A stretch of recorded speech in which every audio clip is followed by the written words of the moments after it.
আমি জাতীয় দুদুকে আবেদন করেছি যে এস আলমের দুই পুত্র আশরাফুল আলম, আসাদুল আলম মাহি এবং সৈয়দ আবু দাউদ কমিশনার, বর্তমানে রাজস্ব বোর্ডের সদস্য, এই কমিশনারের অবৈধ অর্থ উপার্জনের এবং অবৈধ অর্থ কামানোর ইচ্ছায় সে 500 কোটি টাকা কালো টাকা সাদা করার উদ্দেশ্যে তার কাছে আসলে তখন সেই মেয়াদ ছিল 2021 সালের 30শে জুন পর্যন্ত, সর্বশেষ 10% টাকা দিয়ে আয় 500 কোটি টাকা যে টাকাটা জমা দেবে সেই আয়ের 10% জমা দিয়ে সাদা করার নিয়ম ছিল এবং সর্বশেষ নিয়ম ছিল 30শে জুন পর্যন্ত।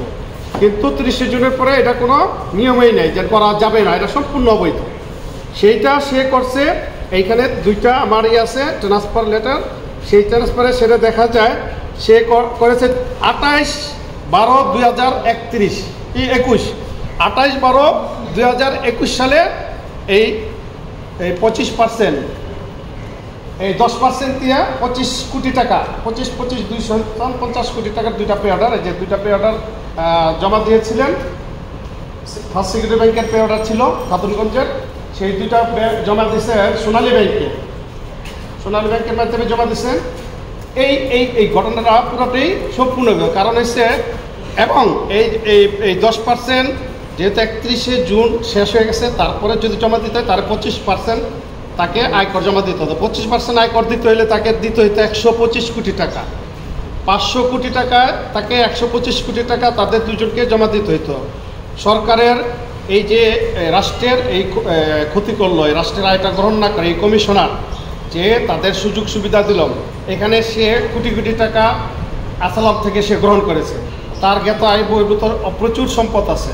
আমি তার জ্ঞাত আয় বহির্ভূত সম্পদের তদন্ত করে মামলা করার জন্য আবেদন করেছি এবং সাইফুল আলমের দুই সন্তান আশরাফুল আলম এবং আসাদুল আলম, তাদেরও জ্ঞাত আয় বহির্ভূত সম্পদ প্রচুর রয়েছে, তাদেরও আমি তদন্ত করে তাদের বিরুদ্ধে জ্ঞাত আয় বহির্ভূত দুদক আইন 2004-এর 27 ধারা মামলা দায়েরের জন্য আবেদন করেছি।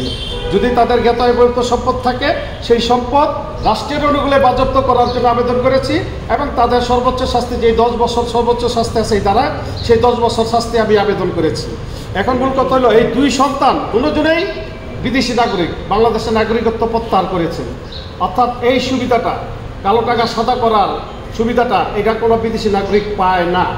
তারপরও এই কমিশনার আবু দাউদ, এখন বর্তমানে রাজস্ব বোর্ডের মেম্বার, সে তাদের থেকে প্রচুর টাকা গ্রহণ করে অনৈতিক অবৈধ সুবিধা দিয়ে তাদের এই কালো টাকা এবং অবৈধভাবেই সাদা করার একটা সুযোগ দিয়েছে। আমি মনে করি এই টাকা সাদা হয় নাই, এই টাকা কালো রয়েছে, এই টাকা বাজেয়াপ্ত করা হোক এবং তাদের 3 জনের বিরুদ্ধে জ্ঞাত আয় বহির্ভূত যত সম্পদ আছে যদি থাকে তদন্ত করে তাদের ব্যবস্থা নেওয়া, ওই সম্পদ রাষ্ট্রের অনুকূলে বাজেয়াপ্ত করা হোক এবং তাদের সর্বোচ্চ শাস্তি 10 বছর সর্বোচ্চ শাস্তি, সেই শাস্তি বিধান করা হোক।